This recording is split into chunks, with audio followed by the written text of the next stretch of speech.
కోట్లతోటి తన్నుకుంటూ వెళ్ళటం, అలాగే అంగన్వాడీల డోర్లు బద్దలు కొట్టి తాళాలు పగలగొట్టి లోపలికి వెళ్ళే ప్రయత్నం చేయటం ఎలా చూస్తున్నారు? చిన్న పిచ్చుకల మీద పెద్ద బ్రహ్మాస్త్రాలు ప్రయోగించలాగా అనిపిస్తుందని చాలామంది అంటున్నారు. ఎస్, అందరికీ 99 ప్రేక్షకులందరికీ నమస్కారాలు.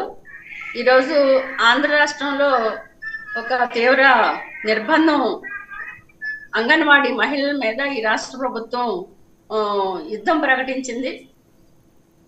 చిన్న పిచ్చుకల మీద బ్రహ్మాస్త్రం లాగా ఉంది ఇది. నిజంగానే అంగన్వాడీలేమి గొంతెమ్మ కోరికలు ఏం కోరట్లేదు, లేకపోతే తీవ్ర పేదలకు సేవలు చేయటమే ఈరోజు ఈ ప్రభుత్వం నేరంగా భావిస్తుందేమో. మీకు ఆయన పాదయాత్రలో జగన్మోహన్ రెడ్డి గారు ఇచ్చిన హామీలేంటి? మీ తలలు నిమురుతూ స్పృశిస్తూ ఆయన మీకు ఇచ్చిన హామీలేంటి? అందులో నెరవేరినవన్నీ మీకు ఏ మేరకు బెనిఫిట్ చేకూరింది?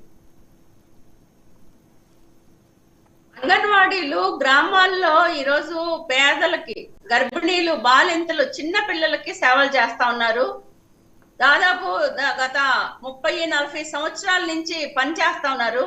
ఇలాంటి అంగన్వాడీలకి చాలా అతి తక్కువ వేతనం వస్తా ఉంది. ఈరోజు వర్కర్ కి 11,500 రూపాయలు, హెల్పర్ కి, మినీ వర్కర్లకు కేవలం 7,000 రూపాయలు మాత్రమే వస్తా ఉన్నాయి.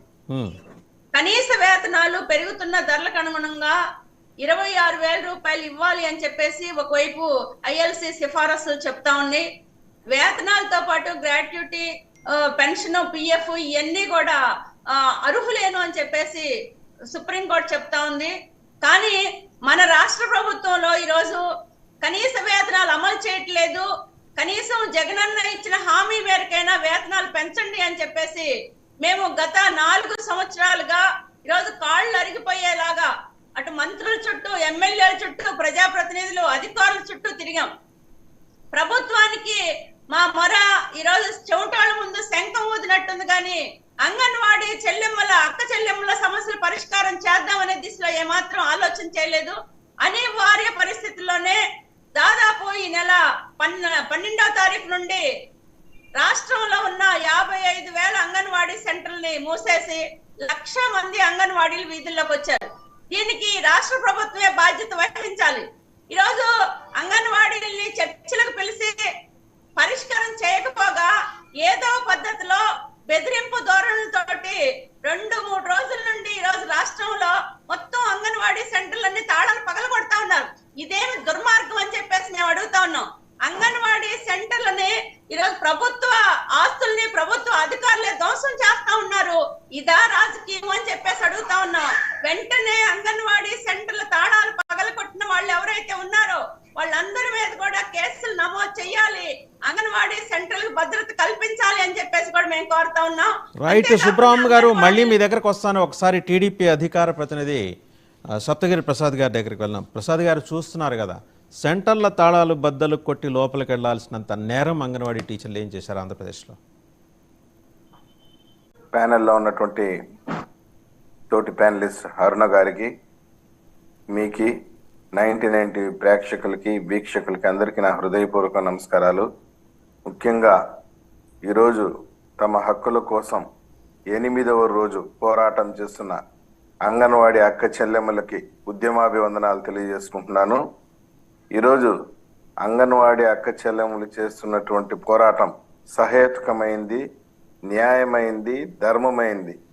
ఎందుకంటే వాళ్ళు కోరుతున్నటువంటి కోరికలు గొంతెమ్మ కోరికలు కాదు. ఆ రోజు పాదయాత్రలు ఇదే ముఖ్యమంత్రి ఏం చెప్పాడు తెలుసా? తెలంగాణ కన్నా మన రాష్ట్రంలో ఎక్కువగా జీతాలు ఇస్తాను అని చెప్పి వాళ్ళ దగ్గర నుంచి నమ్మించి లక్షలాది మంది అంగన్వాడీ అక్క చెల్లెమ్మల కుటుంబాల యొక్క ఓట్లని కొల్లగొట్టి ఈరోజు అధికార పీఠంలో కూర్చున్న తర్వాత ఈరోజు అంగన్వాడీ అక్క చెల్లెమ్మలు శాంతియుతంగా ధర్నా చేస్తా ఉంటే పోలీసులతో బెదిరించేది, నోటీసులు ఇచ్చేది, ఉదయం 4వ గంటకి 5వ గంటకంతా వాళ్ళ ఇంటి చుట్టూ పోలీసులు మోహరించేది. అన్నిటికన్నా దుర్మార్గం ఏంటంటే స్వచ్ఛంగా, ధైర్యంగా తమ నిరసనను వ్యక్తం చేసే హక్కును కూడా కాలు రాస్తా ఉంది సర్కారు. ఏమండి, ఆ రోజు ఇదే జగన్మోహన్ రెడ్డి పాదయాత్ర చేసి ప్రభుత్వాన్ని పోరాటం చేసినప్పుడు ఎవరైనా ఆయన హక్కులు భంగం కలిగించారా? ఎవరైనా ఆయన అడ్డుకున్నారా? ఈరోజు అంగన్వాడీ అక్క చెల్లెములు కలెక్టరేట్ల దగ్గర ధర్నా చేస్తా ఉంటే పోలీసుల దగ్గర బెదిరించడం, అన్నిటికన్నా దుర్మార్గం ఏంటంటే బందిపోటు దొంగలు ఏ విధంగా అయితే బ్యాంకుల్ని పగల కొడతారో ఆ విధంగా అంగన్వాడీ సెంటర్లు పగల కొడతారా? ఎవరిచ్చారయ్యా నీ ఈ అధికారం? నీ సచివాలయం సిబ్బంది, నీ వైసీపీ వాలంటీర్లు, నీ వైసీపీ కార్యకర్తలు వచ్చి అంగన్వాడీ సెంటర్ని గెడ్డపాలతో పగలగొట్టి ఏం చేస్తున్నారు? పోనీ పిల్లలకి ఏమైనా పాఠమైనా చెప్పిసేస్తున్నారా? మీరు ఉయ్యాల్లో ఊగేది, అక్కడ కుప్పి గంతులు వేసేది, దీనికోసం అంగన్వాడీ సెంటర్లు ఉండేది. నేను అడుగుతున్నా ముఖ్యమంత్రి గారు, ఈరోజు లక్షలాది మంది అక్క చెల్లెములు రోడ్డు పైన ఉంటే నీకు బేషజాలం ఎందుకు? వాళ్ళ సంఘం నాయకులు పిలిపించుకొని కూర్చోబెట్టి చర్చ చేయడానికి నీకు ఎందుకు ఈ బెరుకు? నేను కూడా చెప్తున్నాను సార్, తెలుగుదేశం హయాంలో 4200 ఉన్నటువంటి ఈ యొక్క దీన్ని 6300 చేశారు. ఆ తర్వాత 10,500కి పెంచారు. ఈ మహానుభావుడు వచ్చి పెంచింది కేవలం 1000 రూపాయలు. ఇది యథార్థం. నేను లైవ్ లో మాట్లాడుతున్నా, అబద్ధాలు చెప్పడానికి లేదు, ఇక్కడ ఛాన్స్ లేదు. లేదు, లెక్కలు కూడా అంతే చెప్తున్నాయి. 1000 రూపాయలు పెంపుదల మాత్రమే ఉంది. పెంచింది 4200 ఉన్నటువంటి జీతాన్ని 6300 ఒకసారి చేశారు. 6300 నుండి 10,500 చేశాం. 10,500 చేస్తే ఈయన 1000 రూపాయలు పెంచేసి